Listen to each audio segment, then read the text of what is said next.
From Karen Lloyd. The police have been in the limelight during the last few months, fighting a battle to increase their pay.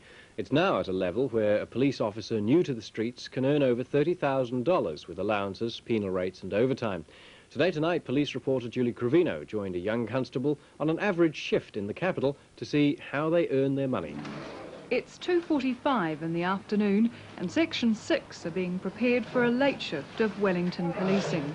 Also joining them, the Today Tonight cameras. Sergeant Pope will be with us today. He'll be BTS. Constable Colin Curry has drawn the short straw. Our minder is an ex-school teacher who's been out of police college a year.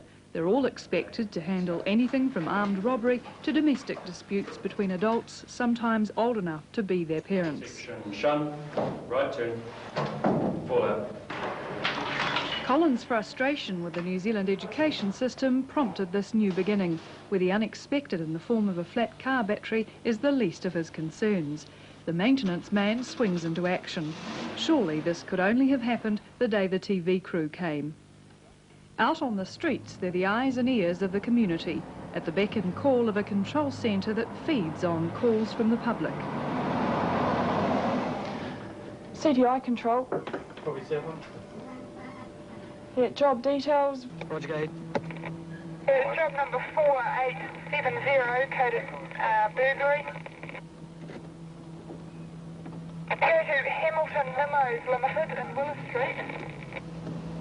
I haven't got the number, Willis Street.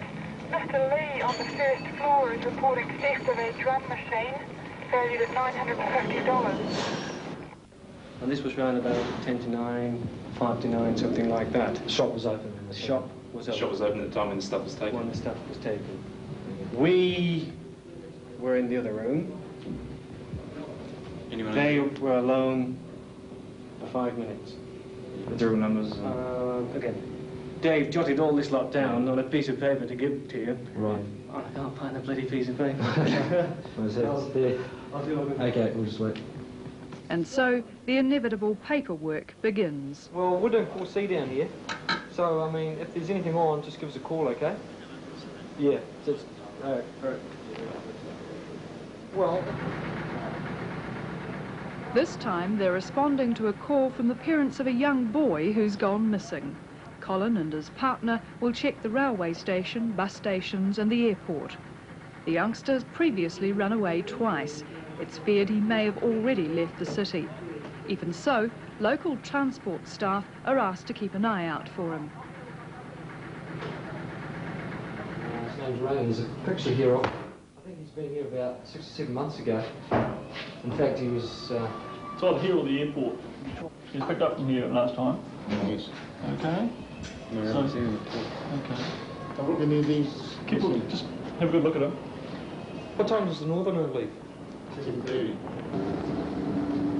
We have a lot of criticism, of course, from the public, but then the public are great informants, and without the public, our job couldn't survive. Our majority of call-outs are from the public. It's from them noticing what's going on around them in the community that we get called to. All those? There's also a lot of routine work. Shifting the life jackets from the Mikhail Lermontov rescue is one of those unexpected chores. So it's all yours. Right. You got a boot full there, you got more than a boot full. Is it possible for you to make a couple of trips? Roger, order.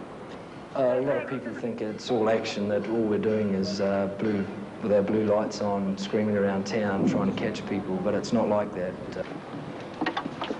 Hold on. Then there are the daily chores no one likes doing, like advising relatives of a death. Advise him that his mother passed away at 1 o'clock this afternoon, and if he is to contact his brother, it's the same address, there was no phone number given. Possible cause of death was a heart attack. It's a hard situation, knowing exactly what to say to the people. But if you're in a car together, talk to a partner, see who's going to break the news, informing relatives of a death, the best way probably is to tell it to them straight and quickly and make them as comfortable as possible, though which is very, very hard. PTI control. Go ahead. If you could stand down from that, please. Roger, 10-2. Probably not too long until you've got another job, your mind's forgotten about your previous job and your mind's on to what you're going to do next. It's late afternoon and we're chasing a taxi driver in hot pursuit of another motorist. The taxi company has told police the cabbie is chasing someone who's removed parts from a parked car owned by a fellow taxi driver. The cabbie has tailed the suspect through 2 sets of traffic lights before we catch them.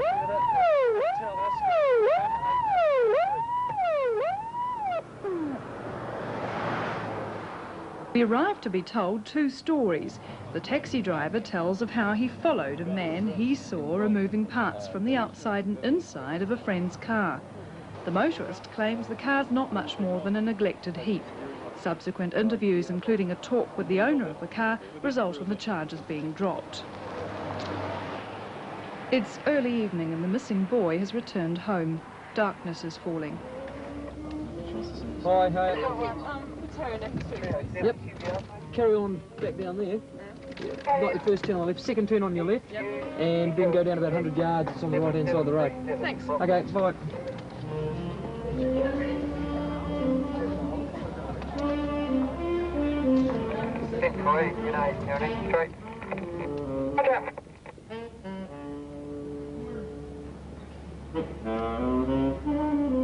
Like a series of images, the incidental events of a relatively quiet weeknight flash by. 82 Happy Valley Road. 83 update not stolen. Finally, they pick up a young man who's alleged to have assaulted someone in a Central City hotel. A charge has been laid, which Colin will process. You don't know what is going to happen, so you just take every incident as it happens. You've got to be able to make decisions and make them pretty quickly, and the public wants you to make professional decisions and competent decisions, even if you're first year out of the police college. They expect that. A domestic dispute winds up the day.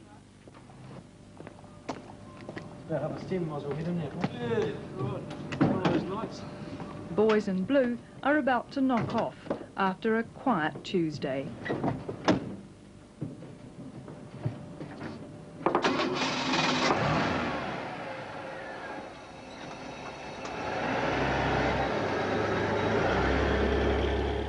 If that's what they call quiet, I think I'll stick to my job. That story from our police reporter, Julie Cravino, which just about brings tonight's programme to an end. But before we go, let's get on the catwalk.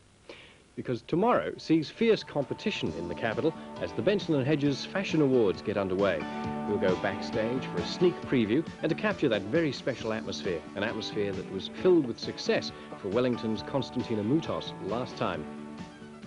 She's entered again in the awards, so join us again tomorrow evening. It's the fashionable thing to do, you might say. See you then. Good night.